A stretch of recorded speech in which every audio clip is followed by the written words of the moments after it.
Dans la cabine feutrée de la première classe du vol Étoile d'Azur reliant Paris à Nice, un silence glacial s'abattit lorsque la main de l'hôtesse de l'air, Marianne Dubois, claqua violemment contre la joue d'Éloi Martin, un homme d'affaires noir français, devant les yeux horrifiés de son fils de 6 ans, Léon. La douleur cuisante sur la joue d'Éloi n'était rien comparée à la blessure infligée par l'humiliation publique, mais ce fut le scintillement de la bague distinctive d'Étoile d'Azur à son doigt. Un symbole réservé au cadre supérieur et au propriétaire de la compagnie, qui fit blêmir Marianne. Ses yeux s'écarquillèrent de terreur lorsqu'elle comprit l'énormité de son erreur. « Ce sera votre dernier vol », murmura Éloi, sa voix basse mais lourde de détermination, tandis que Léon, serrant son ours en peluche contre lui, sanglotait doucement. Les passagers autour d'eux, figés, observaient la scène, certains filmant discrètement avec leur téléphone, tandis qu'une tempête médiatique se préparait déjà à éclater. Ce n'était pas seulement une altercation à bord d'un avion, c'était le début d'une révolution pour une compagnie aérienne et, peut-être, pour une industrie entière. Avant que nous plongions dans cette histoire bouleversante, imaginez-vous à la place d'Éloi, confronté à l'injustice sous les yeux de votre enfant. Qu'auriez-vous fait?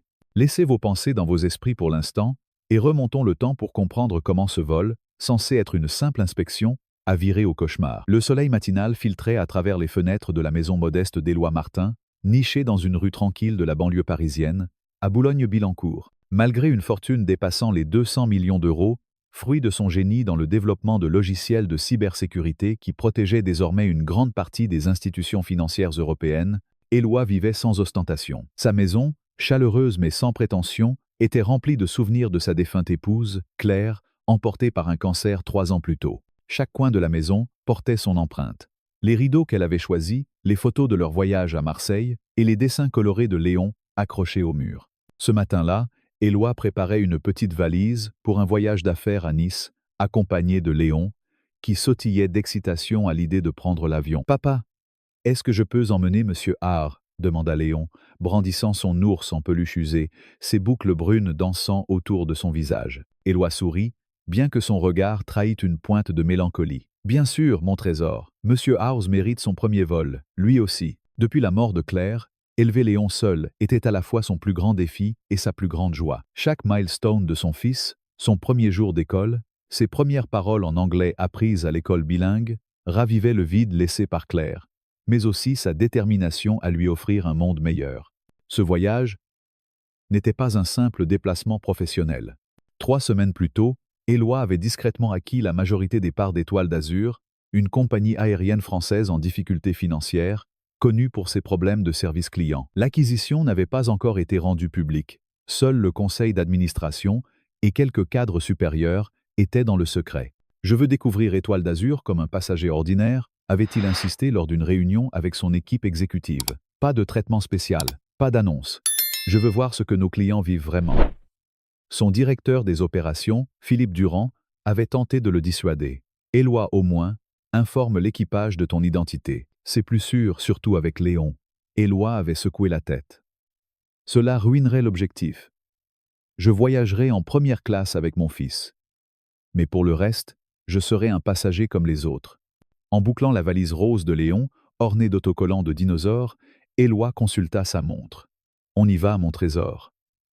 La voiture nous attend. » Lorsqu'ils arrivèrent au terminal des départs de l'aéroport Roissy-Charles de Gaulle, Éloi sentit une tension familière dans sa poitrine. Les lieux publics, même en France, pays de l'égalité proclamée, portaient toujours le risque de rencontres désagréables.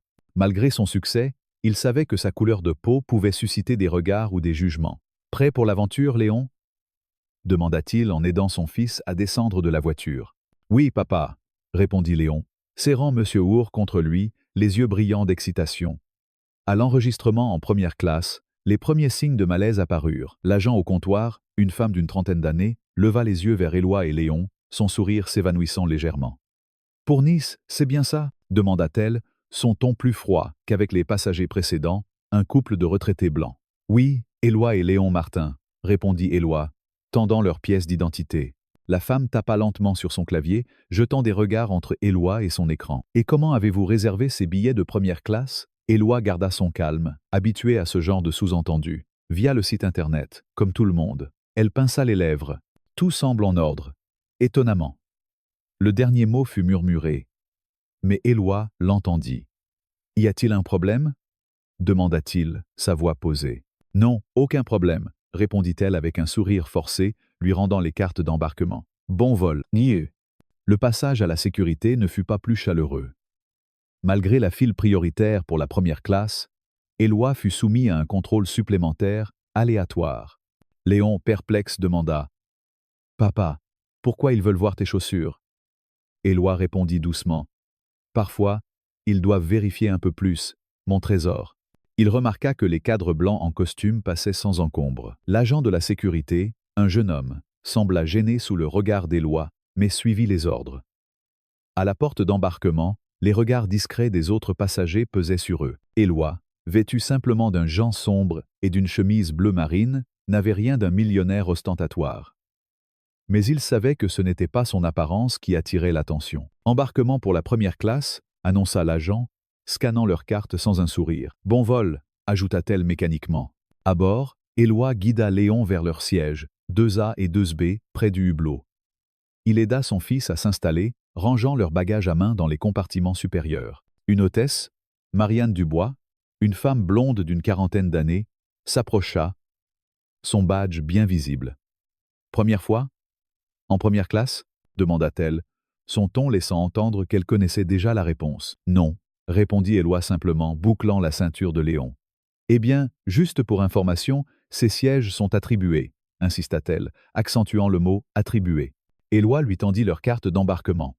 « Oui, et ce sont nos sièges, 2A et 2B. » Marianne les examina avec une minutie exagérée, puis les rendit avec un sourire crispé.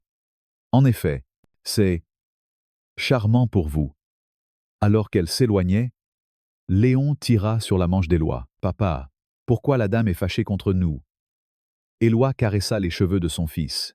« Elle a peut être une mauvaise journée, mon trésor. » Mais lorsqu'il vit Marianne accueillir chaleureusement un couple de personnes âgées blanches, leur proposant de ranger leurs manteaux et de leur servir du champagne avant le décollage, il comprit que ce n'était pas une simple mauvaise journée. Parmi les autres passagers, une femme d'une soixantaine d'années, Madame Dubois, observait la scène discrètement. Elle fronça les sourcils, reconnaissant Marianne comme sa fille, mais préféra rester silencieuse, mal à l'aise. Un autre passager, Camille Laurent, une jeune femme d'une trentaine d'années avec un air déterminé, tapait sur son téléphone, son badge de journaliste bien visible sur son sac. Elle semblait déjà noter des observations, ses yeux passant de Marianne à Éloi, avec intérêt. Un autre membre de l'équipage, Jacques, un jeune steward au sourire sincère, accueillit Éloi et Léon avec chaleur. « Bienvenue à bord, monsieur, petit monsieur », dit-il à Léon, qui gloussa en retour. Éloi nota mentalement la différence de traitement, un contraste qui allait bientôt devenir plus évident. Alors que l'avion se remplissait, Éloi aida Léon à installer ses livres de coloriage et Monsieur Ours sur la tablette spacieuse. Du coin de l'œil, il remarqua Marianne chuchoter avec Jacques près de la cuisine, jetant des regards dans leur direction. Un homme d'affaires distingué, vêtu d'un costume coûteux, s'installa de l'autre côté de l'allée, adressant un bref signe de tête à Éloi avant de mettre ses écouteurs anti-bruit. Marianne s'approcha de lui avec un verre de champagne. « Monsieur Lefebvre, toujours du Veuve Clicquot ?» demanda-t-elle avec un sourire éclatant. « Merci, Marianne. Vous vous souvenez toujours ?» répondit l'homme, visiblement flatté. Éloi consulta son téléphone, vérifiant ses emails. Un message de son équipe attira son attention. Un membre du conseil, Dupont, a peu être divulgué des informations sur l'acquisition. Soyez prudent. Éloi fronça les sourcils. Il voulait observer les opérations incognito, mais une fuite pouvait compliquer les choses. La voix du commandant de bord résonna dans l'intercom. « Mesdames et messieurs, bienvenue à bord du vol Étoile d'Azur 728 pour Nice. Nous prévoyons un vol sans encombre et une arrivée à l'heure. Nous avons des invités spéciaux à bord aujourd'hui, alors nous ferons de notre mieux pour rendre ce vol exceptionnel. » Éloi haussa un sourcil. L'allusion aux invités spéciaux suggérait que quelqu'un savait peu, être qu'il était à bord, mais le comportement de Marianne indiquait le contraire. Peu être le commandant faisait-il référence à quelqu'un d'autre? Pendant la démonstration de sécurité, Marianne exécuta ses tâches avec une efficacité mécanique, évitant soigneusement tout contact visuel avec Éloi et Léon. Lorsqu'elle distribua des magazines aux passagers de première classe, elle passa leur rangée sans un regard. Éloi s'adossa à son siège, prenant des notes mentales. En tant que propriétaire d'Étoile d'Azur, il obtenait déjà une leçon précieuse sur la culture de la compagnie. Une culture qui tolérait des comportements discriminatoires sans conséquence. Le signal des ceintures s'éteignit 20 minutes après le décollage, et la cabine de première classe s'anima. Éloi configura la tablette de Léon avec un jeu éducatif, tandis que son fils serrait M. Our contre lui. Marianne apparut avec un chariot de boissons, commençant par les passagers de l'autre côté de l'allée. Son attitude était tout sourire et attention. « Monsieur Lefebvre, votre scotch habituel? Madame Renaud, toujours de l'eau pétillante avec du citron ?» Elle se souvenait des préférences de chaque passager blanc, les appelant par leur nom avec une familiarité chaleureuse. Lorsqu'elle atteignit enfin la rangée d'Éloi, son expression se durcit. « Que voulez-vous boire » demanda-t-elle, son ton neutre. « Un jus de pomme pour mon fils et un café noir pour moi, s'il vous plaît, » répondit Éloi, restant courtois. Marianne tendit un gobelet en plastique de jus de pomme à Léon sans un mot, puis passa à la rangée suivante. « Excusez-moi, dit Éloi. J'ai aussi demandé un café. »« Oh, j'ai dû oublier, » répondit-elle sans s'excuser. « Je le ramènerai plus tard. » Léon sirota son jus, puis demanda « Papa, pourquoi la dame n'a pas apporté ton café? Elle est très occupée ?» Éloi caressa les cheveux de son fils. « Peut être, mon trésor. » Mais il savait que ce n'était pas une question d'oubli. 20 minutes passèrent, et le café d'Éloi n'arriva jamais. Jacques, remarquant l'absence de boisson, s'approcha. « Puis-je vous apporter quelque chose, monsieur? Un café noir serait parfait, merci, » répondit Éloi. Jacques revint rapidement avec un café, le posant soigneusement sur la tablette avec une serviette. « Désolé pour l'attente, bon vol. » Éloi le remercia chaleureusement, notant son nom. De la cuisine, la voix de Marianne porta, intentionnellement audible. Certains veulent toujours plus d'attention, comme s'ils méritaient un traitement spécial juste pour être ici. Madame Dubois, assise quelques rangs devant, baissa les yeux, mal à l'aise, tandis que Camille Laurent, la journaliste, tapait frénétiquement sur son téléphone, ses lèvres pincées. Une femme blanche assise devant Éloi se retourna. « Excusez-moi, hôtesse, je ne me sens pas à l'aise avec mon siège. »« Puis-je en changer ?» Marianne s'empressa de répondre avec empathie. « Bien sûr, madame. Voyons ce que nous pouvons faire. » La femme jeta un regard appuyé vers Éloi et Léon, son intention évidente. Éloi sentit une boule se former dans son estomac, mais il répondit calmement à Léon, qui demandait « Papa, pourquoi elle veut changer de place? On fait trop de bruit? » « Non, mon trésor, tu es parfait. Certains préfèrent juste d'autres sièges. » Madame Dubois, incapable de rester silencieuse plus longtemps, se tourna légèrement vers Éloi. « Je suis désolée, » murmura-t-elle, son accent provençal doux mais chargé de honte. « Ma fille, elle n'a pas été éduquée ainsi. » Éloi hocha la tête, surpris par l'intervention, mais ne répondit pas immédiatement, concentré sur Léon. Camille Laurent, quant à elle, leva discrètement son téléphone, capturant l'échange entre Marianne et la passagère. Éloi décida d'intervenir directement. « Excusez-moi, Marianne, » dit-il, lisant son badge. « J'ai remarqué des incohérences dans le service. Y a-t-il une raison particulière ?» Marianne sembla prise de court. « Je ne vois pas de quoi vous parlez. Nous traitons tous les passagers de la même manière. »« Vraiment ?» répondit Éloi, sa voix calme, mais incisive. « Parce que j'ai observé plusieurs différences qui suggèrent le contraire. » Marianne se radit. « Si vous avez une plainte, vous pouvez la soumettre au service client après le vol. J'ai des tâches à accomplir. » Éloi hocha la tête. « Je documenterai tout, soyez-en sûr. » Alors que Marianne s'éloignait, Léon tira sur la manche de son père. « Papa, pourquoi la dame méchante ne nous aime pas ?» La question brisa le cœur d'Éloi. Il s'agenouilla pour être à la hauteur de son fils. « Parfois, Léon, les gens jugent sur l'apparence plutôt que sur ce qu'on est à l'intérieur. Ce n'est pas juste, mais ça arrive. »« Parce qu'on a la peau marron ?» demanda Léon, son innocence révélant une conscience précoce. Éloi hocha la tête, le cœur lourd. « Parfois oui, mais souviens-toi de ce que maman disait, notre peau est comme la terre, riche et pleine de vie. Ce qui compte, c'est ici, dit-il, pointant le cœur de Léon. Et, ici, ajouta-t-il, touchant sa tempe. Léon sourit. Comme maman disait, le cœur et la tête, pas la peau. Éloi embrassa le front de son fils, fier de sa sagesse, mais déchiré qu'ils doivent l'apprendre si jeune. Soudain, l'avion traversa une poche de turbulence, faisant trembler les compartiments supérieurs. Léon s'agrippa aux accoudoirs, ses yeux écarquillés. « C'est rien, mon trésor, juste un peu de secousse, comme une route cahoteuse, » rassura Éloi. Mais la turbulence s'intensifia, et Léon commença à respirer rapidement, un signe qu'Éloi reconnut immédiatement. une crise d'asthme déclenchée par le stress. Ton inhalateur, Léon, on va le chercher, dit Éloi, se penchant pour attraper son sac sous le siège. Les secousses rendaient la tâche difficile, et la respiration de Léon devenait sifflante. S'il vous plaît? Mon fils a besoin de son inhalateur, appela Éloi, sa voix coupant à travers le bruit de la cabine. Jacques se précipita immédiatement. Comment puis-je aider? L'inhalateur est dans mon sac, mais je n'arrive pas à l'atteindre avec la ceinture, expliqua Éloi, tenant la main de Léon, qui luttait pour respirer. Marianne apparut, son expression sceptique. Que se passe-t-il ici? Il a une crise d'asthme, répondit Éloi, cherchant frénétiquement dans le sac. J'ai besoin de son inhalateur. Monsieur, vous devez rester assis avec votre ceinture attachée pendant les turbulences, insista Marianne. Mon fils ne peut pas respirer. La voix d'Éloi s'éleva, empreinte d'urgence. Madame Dubois se leva, ignorant les secousses. Pour l'amour de Dieu, laissez-le aider son enfant. Jacques trouva le sac et le tendit à Éloi, qui en sortit l'inhalateur. Alors qu'il se tournait pour l'administrer à Léon, Marianne, dans un geste réflexe, frappa sa main, faisant tomber l'appareil dans l'allée. « Qu'est-ce que vous faites » cria Éloi, tandis que l'inhalateur glissait hors de portée. « J'ai cru que vous attrapiez une arme » s'exclama Marianne, assez fort pour que les passagers proches l'entendent. La cabine devint silencieuse, sauf pour les sifflements désespérés de Léon. « Une arme » répéta Éloi, incrédule.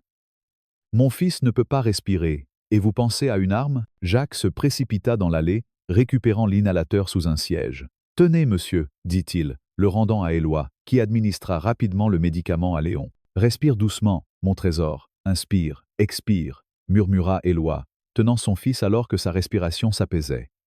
Camille Laurent filmait discrètement, son visage crispé d'indignation. Madame Dubois, les larmes aux yeux, murmura. « Marianne, comment as-tu pu » Marianne resta figée, son visage oscillant entre défiance et horreur. « J'assurais la sécurité de la cabine, » balbutia-t-elle.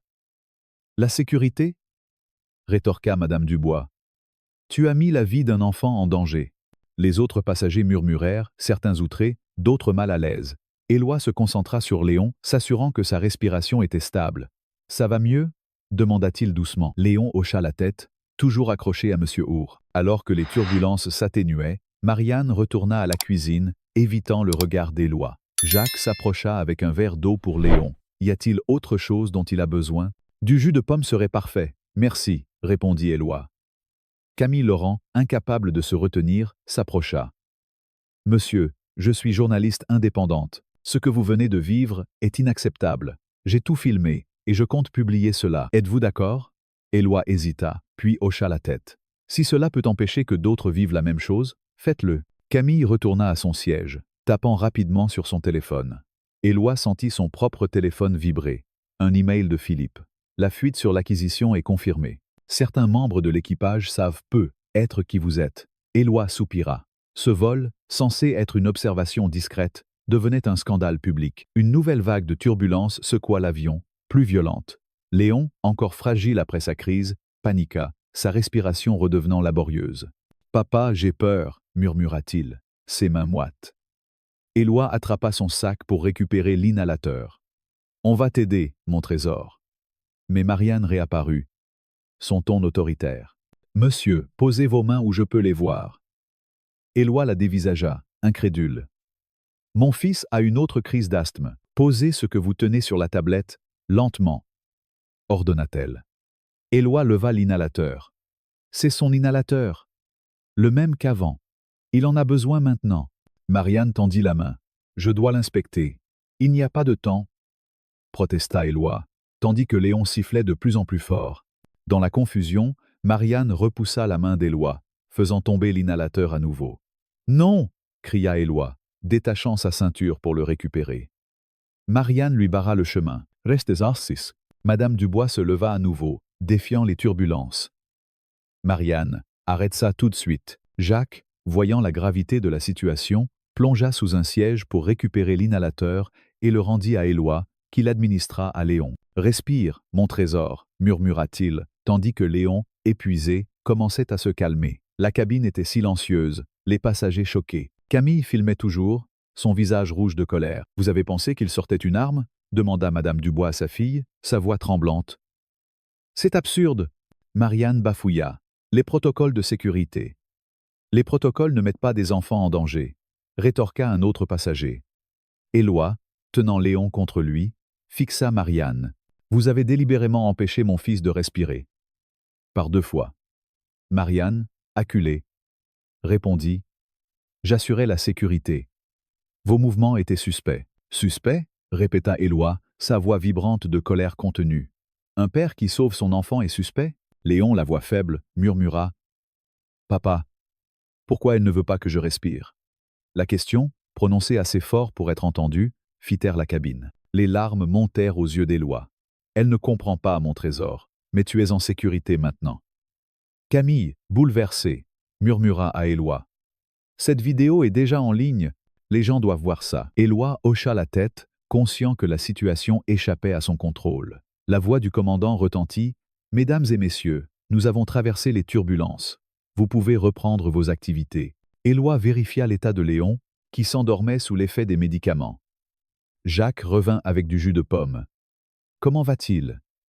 Mieux, merci, répondit Éloi. Et merci pour votre aide. Jacques baissa la voix. Ce n'est pas ce qu'Étoile d'Azur représente. Je suis désolé. Yann. Soudain, Marianne s'approcha à nouveau. Son attitude changeait, presque paniquée. Monsieur, je veux m'excuser pour le malentendu. Puis-je offrir quelque chose à votre fils? Éloi la dévisagea, méfiant. Un malentendu? Quand vous avez bloqué l'accès à son inhalateur? Quand vous m'avez frappé? C'était un malentendu? Avant qu'elle ne puisse répondre, Éloi sentit une douleur vive sur sa joue. Le claquement résonna dans la cabine silencieuse. Léon cria « Papa !» et se précipita hors de son siège. Marianne, figée, fixait sa propre main, comme si elle n'en revenait pas. Éloi resta immobile, sa joue brûlante, tandis que sa bague scintilla sous la lumière. Marianne blêmit, reconnaissant le symbole d'Étoile d'Azur. « Mon Dieu !» murmura-t-elle, comprenant qu'elle venait de frapper le propriétaire de la compagnie. Éloi, tenant Léon qui sanglotait contre lui, parla calmement mais fermement. « Ce sera votre dernier vol. » La cabine entière sembla retenir son souffle. Madame Dubois, les larmes aux yeux, murmura. « Marianne, qu'as-tu fait ?» Camille, son téléphone toujours en main, captura l'instant. Jacques s'approcha rapidement. « Monsieur, venez avec moi au cockpit, s'il vous plaît. » Éloi hocha la tête, soulevant Léon dans ses bras. Alors qu'il suivait Jacques, les murmures des passagers s'amplifièrent. « Cette bague, c'est le logo d'Étoile d'Azur. Il doit être quelqu'un d'important. » Madame Dubois s'adressa à Marianne. « Tu as commis une erreur impardonnable. » Marianne, tremblante, ne répondit pas, fixant le sol. Dans le cockpit, le commandant, Pierre Lefebvre, s'excusa profusément. « Monsieur Martin, je viens d'apprendre votre présence à bord. Ce qui s'est passé est inacceptable. » Éloi, serrant Léon, répondit. « Ce vol devait me montrer la réalité d'Étoile d'Azur.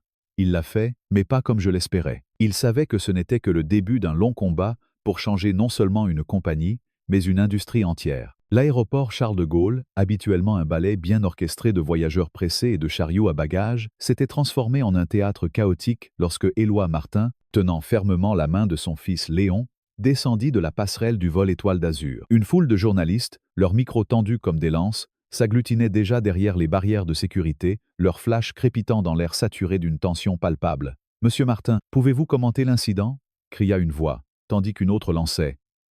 « Étoile d'Azur tolère-t-elle le racisme dans ses rangs ?» Léon, serrant son ours en peluche contre lui, murmura. « Papa, pourquoi tout le monde crie ?» Éloi, le visage impassible mais le cœur battant, répondit doucement. « Ils veulent comprendre ce qui s'est passé, mon trésor.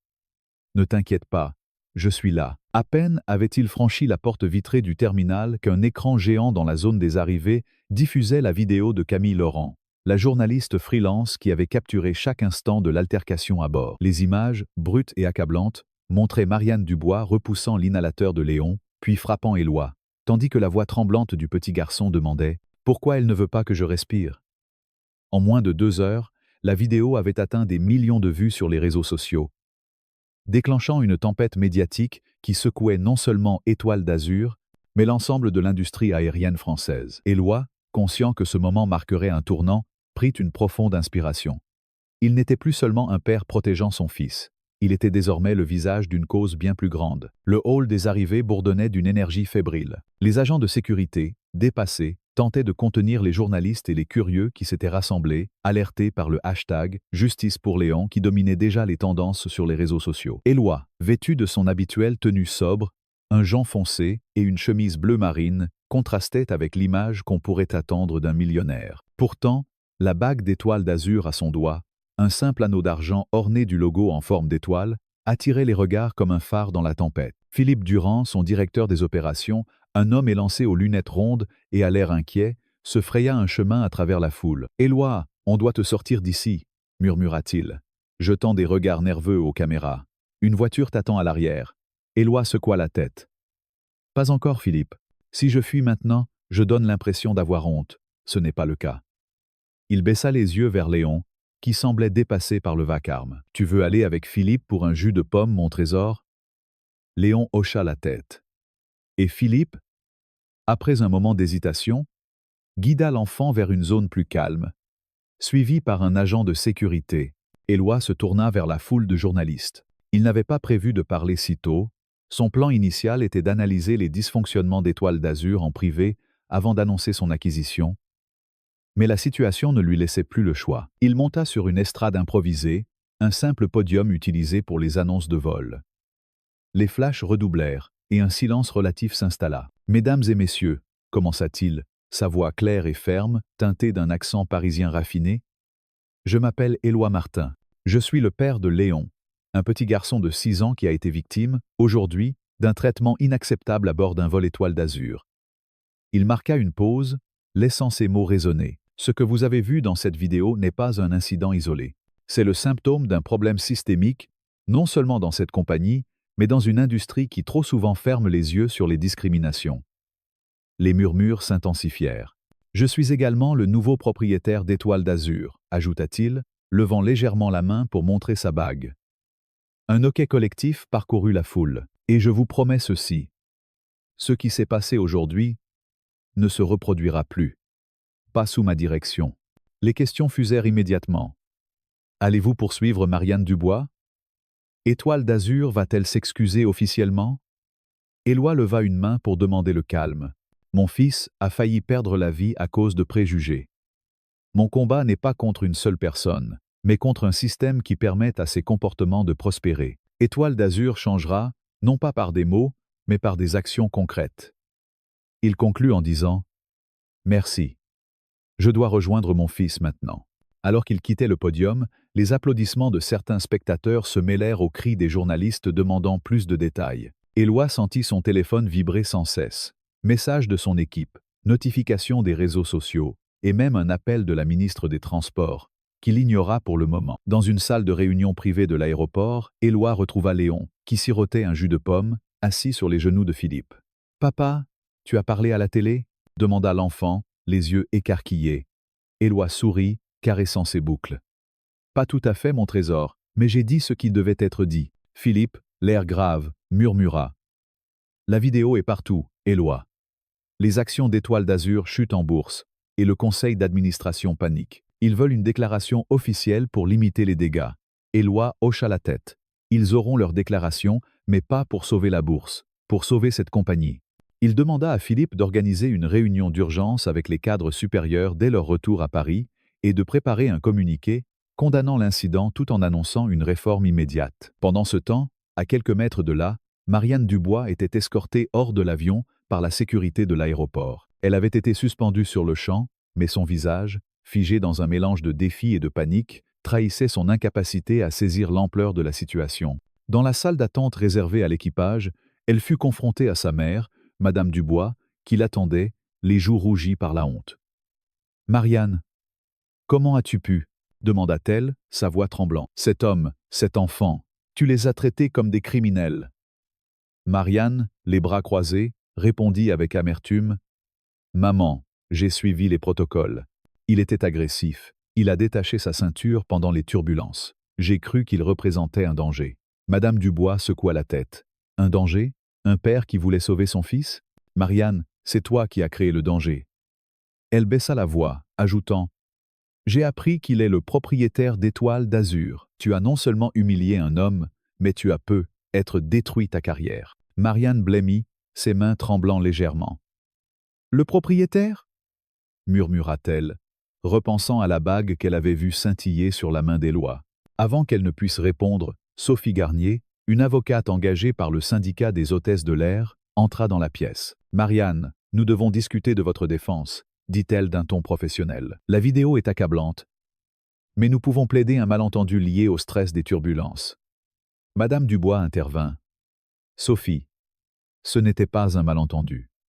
J'étais là. J'ai tout vu. Ma fille a agi par préjugé, et elle doit l'admettre. Marianne fusilla sa mère du regard. Tu prends leur parti maintenant? Madame Dubois soupira. Je prends le parti de la vérité, Marianne. Tu as toujours été têtue, mais cette fois, tu es allée trop loin. Oui. Pendant ce temps, Camille Laurent, la journaliste, était devenue le catalyseur inattendu de cette tempête. Depuis son siège à l'aéroport, elle rédigeait un article pour un grand quotidien parisien, enrichissant la vidéo de témoignages d'autres passagers qu'elle avait recueillis à bord. Parmi eux, une femme d'affaires, Claire Beaumont, avait écrit une lettre ouverte sur son compte LinkedIn, décrivant comment elle avait été témoin de l'attitude discriminatoire de Marianne envers Éloi dès l'embarquement. Ce n'était pas un incident isolé, écrivait-elle. J'ai voyagé avec Étoile d'Azur pendant des années et j'ai vu des comportements similaires, toujours ignorés. D'autres passagers, inspirés par son courage, formèrent un groupe informel, baptisé les Ailes de l'égalité, et publièrent une pétition en ligne demandant des réformes dans l'industrie aérienne. En quelques heures, la pétition recueillit des milliers de signatures, amplifiant la pression sur Étoile d'Azur.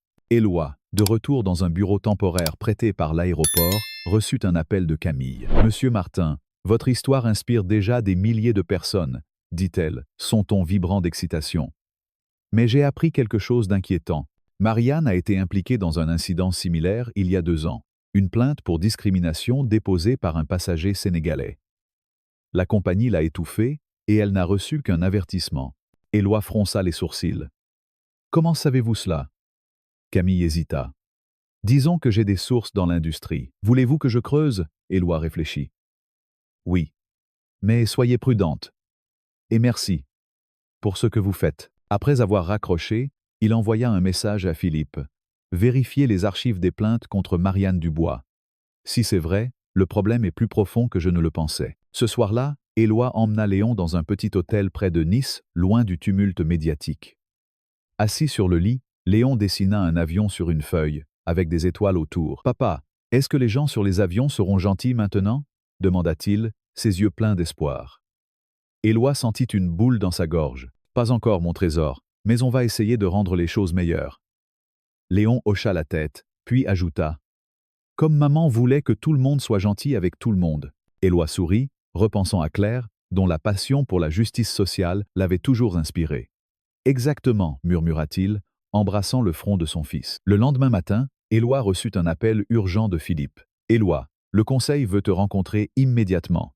Il parle de limiter les dégâts en te demandant de rester en retrait. » Éloi éclata de rire, un son amer. « Me mettre en retrait? Je viens d'acheter cette compagnie pour la changer, pas pour me cacher. » Il demanda à Philippe de préparer une réunion avec les actionnaires et les cadres supérieurs à Paris dans les 48 heures. « Et trouve-moi tout ce que tu peux sur les antécédents de Marianne Dubois, » ajouta-t-il. Philippe soupira. « Tu vas vraiment déclencher une révolution, n'est-ce pas ?» Éloi répondit, un éclat déterminé dans les yeux. « Ce n'est pas une révolution, Philippe. C'est une réparation. » De retour à Paris, Éloi rencontra Madame Dubois dans un café discret du Marais, à sa demande. La femme, visiblement émue, s'assit en face de lui, ses mains serrant une tasse de thé. « Monsieur Martin, je ne sais pas comment m'excuser pour ce que ma fille a fait, » commença-t-elle. « Marianne a toujours été impulsive, mais je ne l'ai jamais vue agir ainsi. » Éloi l'écouta attentivement. « Madame, je ne veux pas détruire votre fille. Mais ce qu'elle a fait à Léon, à moi, n'était pas un simple accident. Elle a agi par préjugé, et ce n'est pas la première fois, n'est-ce pas ?» Madame Dubois baissa les yeux. « Il y a eu une plainte il y a 2 ans. Un passager africain. Elle m'a dit que c'était un malentendu. Mais je commence à douter. » Éloi hocha la tête. « Ce n'est pas seulement Marianne. C'est une culture qui permet à ces comportements de persister. Je veux changer cela. » Avant de partir, Madame Dubois tendit à Éloi une enveloppe. « C'est une lettre de ma part pour votre fils. Dites-lui que je suis désolé et que je ferai tout pour que Marianne change. » Éloi accepta l'enveloppe, touché par sa sincérité. Merci, madame, mais le changement ne viendra pas seulement de votre fille. Il viendra de nous tous. Alors qu'il quittait le café, son téléphone vibra à nouveau. Un message de Camille. J'ai des preuves que la plainte précédente a été étouffée par un cadre supérieur. Je vous envoie les détails. Éloi serra les dents. La tempête médiatique n'était que le début. Une bataille plus profonde pour la justice l'attendait. Dans les bureaux d'Étoile d'Azur, Éloi réunit son équipe pour élaborer un plan. Il annonça la création d'un programme de formation obligatoire contre les discriminations en partenariat avec des experts en diversité et inclusion. Mais il alla plus loin. « Je ne veux pas seulement punir Marianne », déclara-t-il au cadre médusé. « Je veux qu'elle comprenne pourquoi elle a eu tort. Je propose qu'elle participe au programme de formation, non pas comme une sanction, mais comme une chance de changer. » Philippe haussa un sourcil. « Tu es sérieux? Après ce qu'elle a fait ?» Éloi hocha la tête. « Punir est facile. Changer une mentalité est plus difficile, mais c'est ce qui fera la différence. » Il contacta également les ailes de l'égalité, proposant une collaboration pour rédiger un code de conduite pour l'industrie aérienne, à présenter lors d'une conférence internationale à Paris. Alors que la nuit tombait sur la capitale, Éloi rentra chez lui, où Léon l'attendait avec un nouveau dessin. Un avion entouré d'étoiles et de sourires. « C'est notre avion, papa, » dit-il fièrement. « Tout le monde est heureux dedans. » Éloi sentit les larmes monter, mais il sourit. « On va faire de cet avion une réalité. Mon trésor. » La tempête médiatique avait révélé les failles d'Étoile d'Azur, mais elle avait aussi allumé une étincelle d'espoir. Éloi savait que le chemin serait long. Mais pour Léon, pour Claire et pour tous ceux qui avaient été ignorés ou maltraités, il était prêt à le parcourir. Un mois après l'incident qui avait secoué Étoile d'Azur, Éloi Martin et son fils Léon montèrent à bord d'un nouveau vol reliant Paris à Bordeaux. L'aéroport Charles de Gaulle, baigné dans la lumière douce d'une matinée d'automne, semblait différent, moins oppressant, presque accueillant. Léon, serrant son fidèle ours en peluche, Monsieur Our, observait les avions décoller par la vitre du terminal, ses yeux brillants d'excitation. « Papa, est-ce que ce vol sera gentil ?» demanda-t-il, sa voix pleine d'espoir. Éloi, vêtu d'un simple pull en laine bleu marine et d'un pantalon sombre, caressa les boucles de son fils. « Je l'espère, mon trésor.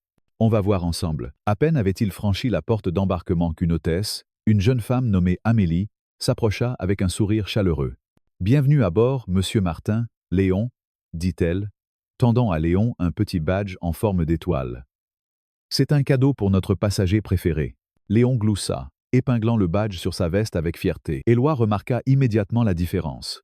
L'équipage portait de nouveaux uniformes ornés d'un ruban bleu, symbole de la campagne « Égalité dans les airs » qu'il avait lancée. Ce vol n'était pas seulement un test de l'efficacité des réformes, c'était une promesse tenue à Léon, à la mémoire de Claire, et à tous ceux qui croyaient en un avenir plus juste. Dans la cabine de première classe, l'atmosphère était paisible, presque solennelle. Les passagers, un mélange de cadres en costume, de familles et de voyageurs solitaires, semblaient détendus, comme si l'énergie de la cabine reflétait un changement plus profond. Éloi installa Léon près du hublot, rangeant soigneusement son sac à dos orné d'autocollants de dinosaures. Jacques, le steward qui avait soutenu Éloi lors du vol fatidique, s'approcha. « Monsieur Martin, c'est un honneur de vous avoir à bord, » dit-il, son sourire sincère. « Léon, veux-tu un jus de pomme tout de suite ?» Léon hocha la tête avec enthousiasme, et Jacques revint rapidement avec une petite bouteille en verre, accompagnée d'un biscuit en forme d'avion. « C'est nouveau, » expliqua Jacques. « Tous les enfants à bord reçoivent un petit cadeau, quelle que soit leur classe. » Éloi sourit, notant mentalement la petite mais significative amélioration. « Merci, Jacques. Vous faites un travail remarquable. » Jacques rougit légèrement. « C'est grâce à vous, Monsieur Martin. Toute l'équipe parle de votre programme de formation. Ça change tout. » Le programme, baptisé Ciel ouvert, était l'une des premières initiatives qu'Éloi avait lancées après l'incident. Conçu en collaboration avec des experts en diversité, des psychologues et des associations de défense des droits humains, il obligeait chaque employé d'Étoile d'Azur, des hôtesses au cadre supérieur, à suivre une formation intensive sur les biais inconscients, la discrimination et l'inclusion. Les sessions, animées dans des salles lumineuses du siège social à Paris, incluaient des témoignages de passagers ayant vécu des discriminations, des exercices de mise en situation et des discussions ouvertes sur les erreurs du passé. Éloi avait insisté pour que le programme ne soit pas une simple formalité. « Je ne veux pas de case cochée », avait-il déclaré lors de la réunion inaugurale. Je veux que chaque employé regarde ses propres préjugés en face et apprenne à faire mieux. Les premiers résultats étaient prometteurs. Les plaintes pour mauvais traitement avaient chuté de 40% en un mois et les enquêtes internes révélaient une amélioration notable de la satisfaction des passagers, en particulier parmi les minorités. Mais le changement le plus inattendu concernait Marianne Dubois. Après sa suspension, Éloi avait surpris tout le monde en proposant qu'elle participe au programme Ciel ouvert, non pas comme une punition, mais comme une opportunité de rédemption. Beaucoup, y compris Philippe, son directeur des opérations, avaient protesté. « Éloi, elle a frappé un passager, toi, et mis ton fils en danger. Pourquoi lui donner une seconde chance ?» Éloi avait répondu calmement.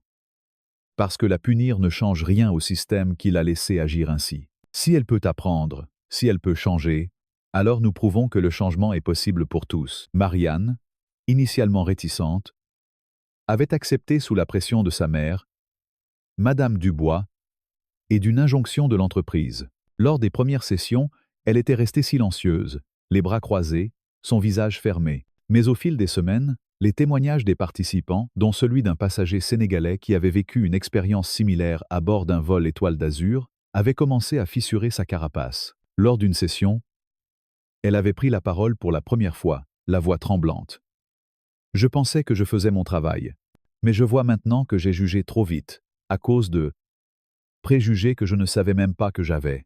Ce n'était pas une excuse, mais un premier pas, et Éloi, informé par les animateurs, avait hoché la tête en lisant leur rapport. « C'est un début, » murmura-t-il. Camille Laurent, la journaliste freelance qui avait déclenché la tempête médiatique, était devenue une alliée inattendue. Après son article viral, elle avait été invitée par Éloi à rejoindre Étoile d'Azur comme consultante en communication. « Vous avez un talent pour dire la vérité », lui avait-il dit lors d'une réunion dans un café du quartier latin. « Aidez-nous à la dire correctement. » Camille, avec son énergie débordante et son engagement pour la justice sociale, avait accepté. Elle avait travaillé avec l'équipe pour rédiger une charte éthique, publiée sur le site d'Étoile d'Azur, promettant un traitement équitable pour tous les passagers, quelle que soit leur origine, leur classe sociale ou leur apparence. Elle avait également lancé une campagne sur les réseaux sociaux, Égalité danse les airs, qui encourageait les passagers à partager leurs expériences positives avec la compagnie. Une photo de Léon, souriant avec son badge en forme d'étoile, était devenue le symbole de cette campagne, bien qu'Éloi ait insisté pour protéger l'anonymat de son fils autant que possible.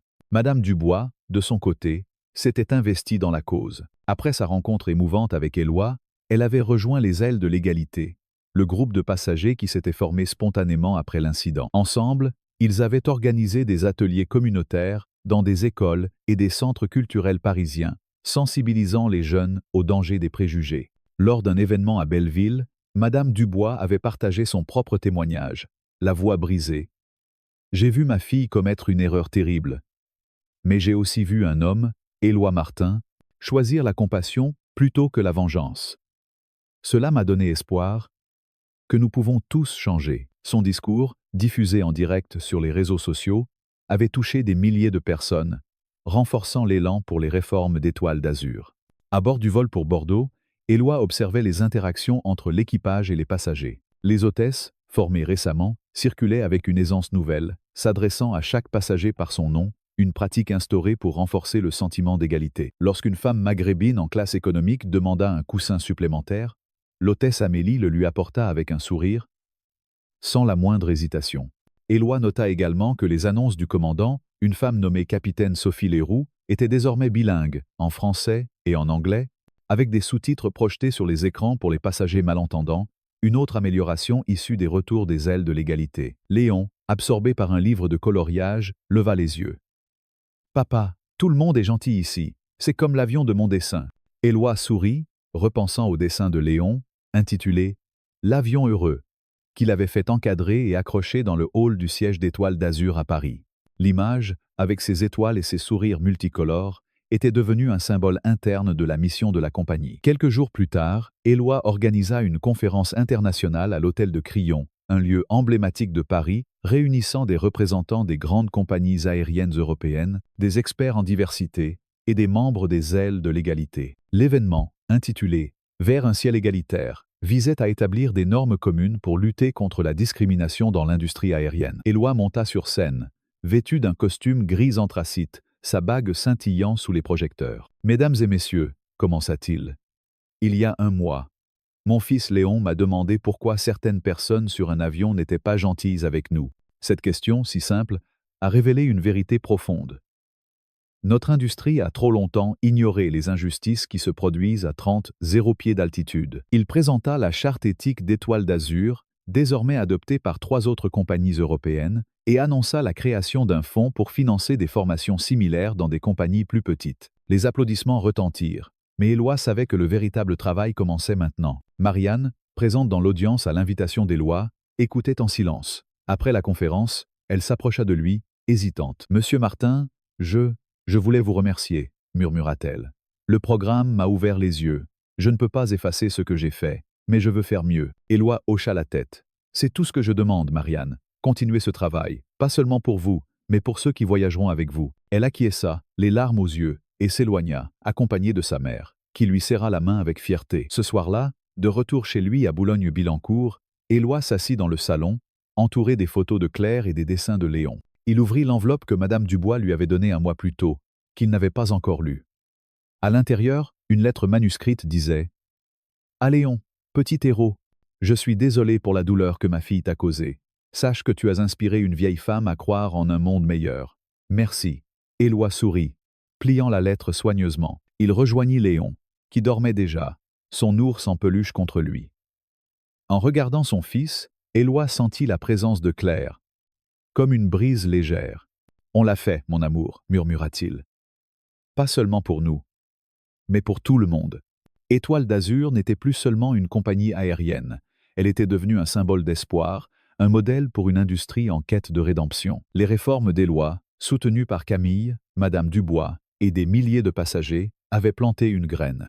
Et dans le cœur de Léon, l'idée d'un « avion heureux » n'était plus un simple dessin, mais une réalité qui prenait son envol. L'histoire d'Éloi Martin, un homme d'affaires noir français confronté à une injustice criante à bord d'un vol Étoile d'Azur, résonne profondément dans le contexte de la culture française, où les idéaux de liberté, d'égalité et de fraternité sont inscrits au cœur de l'identité nationale. Pourtant, cette histoire révèle une réalité troublante. Même dans une société qui prône ces valeurs, les préjugés persistent, souvent insidieux, dans les interactions quotidiennes. À travers le calvaire d'Éloi et de son fils Léon, nous sommes invités à réfléchir à nos propres comportements, à nos biais inconscients et à la manière dont nous pouvons contribuer à un monde plus juste. En tant que Français, fiers de notre héritage républicain, cette histoire nous pousse à examiner comment ces principes fondamentaux se traduisent dans nos actions et comment nous pouvons les incarner pleinement dans nos vies. Le premier enseignement de cette histoire est la puissance de la résilience face à l'adversité.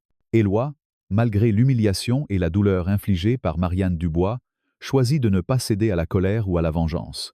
Au lieu de cela, il transforme une expérience traumatique en un catalyseur pour le changement, non seulement pour Étoile d'Azur, mais pour toute une industrie. Cette approche reflète une valeur profondément française, la croyance en la possibilité de réformer et d'améliorer, même dans les moments les plus sombres. Dans nos vies, nous pouvons appliquer cette leçon en transformant les injustices que nous subissons ou dont nous sommes témoins en opportunités d'action positive. Par exemple, face à une remarque discriminatoire au travail ou dans un espace public.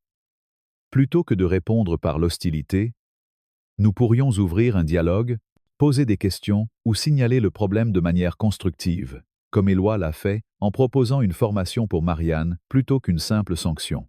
Un deuxième enseignement est l'importance de l'empathie et de l'éducation pour déconstruire les préjugés. L'histoire de Marianne, qui passe d'un comportement discriminatoire à une prise de conscience grâce au programme Ciel ouvert, montre que le changement personnel est possible, même pour ceux qui commettent des erreurs graves. En France, où le débat sur l'intégration et la diversité est souvent polarisé, cette leçon nous rappelle que l'éducation et le dialogue sont des outils puissants pour surmonter les divisions. Nous pouvons appliquer cela dans notre quotidien en prenant le temps d'écouter ceux qui pensent différemment, en participant à des formations sur la diversité ou en soutenant des initiatives communautaires comme celle des ailes de l'égalité qui favorisent l'inclusion. Cela demande du courage, mais c'est une démarche qui honore l'esprit de fraternité française. Enfin, l'histoire met en lumière le rôle de la communauté dans le changement social. Les ailes de l'égalité, Camille Laurent, Madame Dubois et même Léon, avec son innocence et ses dessins, montrent que le progrès ne repose pas sur un seul individu, mais sur une mobilisation collective. En France, où l'engagement citoyen est une tradition, Des manifestations aux pétitions en ligne, cette leçon nous encourage à nous impliquer activement dans les causes qui nous tiennent à cœur, que ce soit en signant une pétition, en rejoignant une association ou en partageant une histoire inspirante, chaque action compte. Comme Éloi, nous pouvons utiliser notre voix pour amplifier celle des plus vulnérables, qu'il s'agisse d'un enfant comme Léon ou d'une communauté marginalisée. Cette histoire ne doit pas rester une simple anecdote. Elle doit nous inspirer à agir. Si l'histoire d'Éloi et Léon vous a touché, partagez cette vidéo pour sensibiliser vos amis et votre famille à la lutte contre les discriminations. Cliquez sur « J'aime » pour montrer votre soutien. Abonnez-vous à notre chaîne pour ne pas manquer nos prochaines histoires inspirantes. Et laissez un commentaire pour partager vos réflexions ou vos propres expériences. Ensemble, faisons de chaque avion, de chaque lieu, un espace où l'égalité n'est pas qu'un mot, mais une réalité. Rejoignez le mouvement dès aujourd'hui.